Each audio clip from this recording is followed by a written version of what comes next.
Today I have demo for those who can spell Java but still understand some new technologies ready for browser. For example, one which is called Knockout.js. What I'm going to do, I'm going to show you how easy it is to bind these two technologies together to create something which I call Knockout4Java. Let's start by creating new project inside of NetBeans IDE. Okay, so new project dialog, choose Maven, choose project from archetype. Continue and search for Knockout. Okay, I have the project prepared here, but in case you don't have this project inside of your Maven archetype index, you can directly specify the group ID, which is org-openid.html, and artifact ID knockout4j archetype, and version is 03. It's still a technology which I'm working on. Okay, let's go. Let's create a project, knockout demo, or shorter KO demo. And now we basically ask Maven to create the project for us. It connects to the internet, downloads necessary pieces, unzips everything, and when done, it tells the IDE to generate the project. And now, well, let's try to run it. The sample project consists of a single Java class stored here and one HTML page. And when we run it, we basically open it in a browser. And the browser is basically a WebKit implementation which has a Java virtual machine behind it.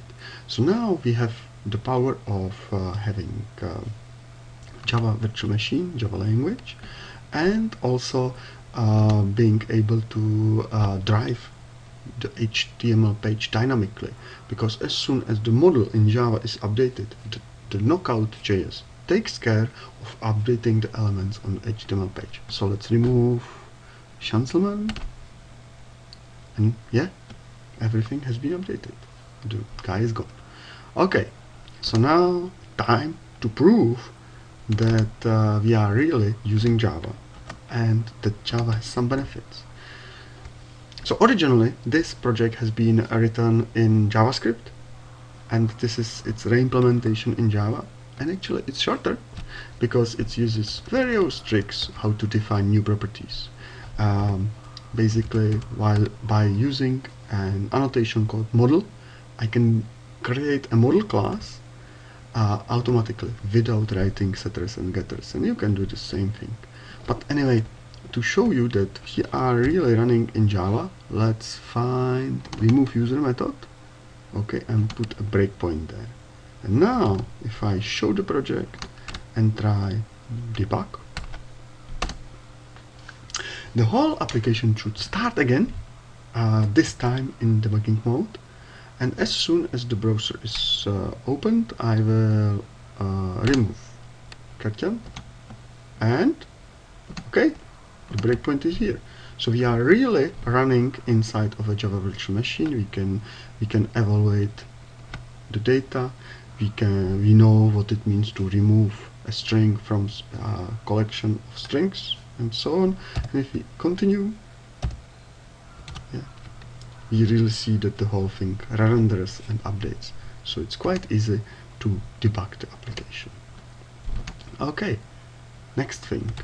Well, when you are done debugging and improving your application, you may decide that it would be a good time to deploy not just to a Java backed up browser, but to deploy to a real browser. So for you, there is something called a different profile. Not the default one, but back to browser profile. Let's select it. We should probably do clean,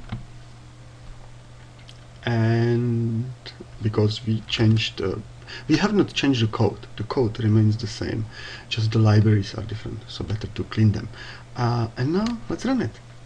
And now what the system is going to do is to generate a different bits for the application, and instead of launching a Java virtual machine, start Chrome browser, which actually is using a virtual machine called Back2 browser, that really runs inside of the browser without any plugins, without any need for installing anything, just the application, just the Java application running inside of the browser. It takes a while to bootstrap, about 5 seconds, but at the end we basically see the whole application and it runs directly in a browser.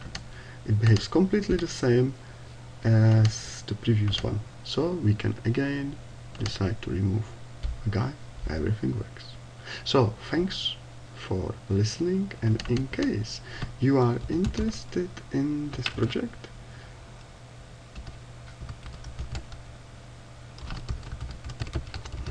you can follow us at back2browser.apidesign.org and get the details and get the latest news. Thanks for your time.